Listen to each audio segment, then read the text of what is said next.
Aloe vera is a popular houseplant, tolerant of drought-like conditions, growing well indoors as a low-maintenance potted plant, and is ideal for novice gardeners. The plant prefers to live in bright locations where it can get at least 6 to 7 hours of indirect bright light. Insufficient light will make it grow slowly. A south or west-facing window is the best location. It can tolerate exposure to direct sun for a couple of hours. Any longer will result in leaves getting burned and changing color to orange or brown. Rotate the pot every other month to ensure even growth. Water thoroughly once the soil is dry about every 3 weeks. Make sure the water drains out well as it doesn't tolerate being waterlogged. Wet soil will cause root rot almost instantly. Remember, this is a hardy desert plant and can even survive for months without water. Underwatering is better since it stores plenty of water in its leaves. Reduce watering in winter as growth will slow down.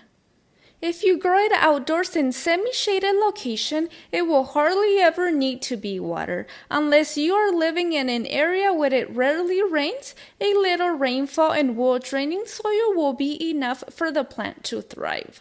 Being succulents, they prefer the environment to be dry and the average humidity in most homes will be enough to keep it happy.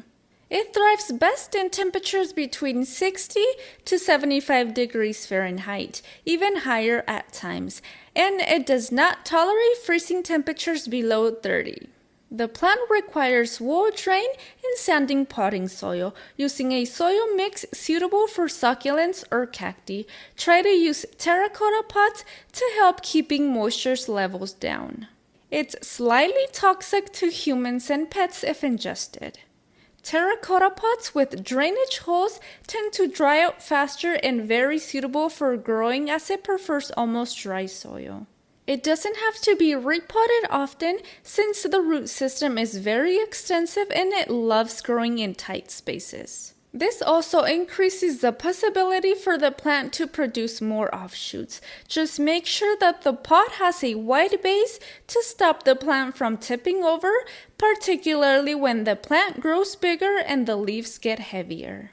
It is a very easy plant to propagate as it produces little offshoots all around the root base of the primary plant.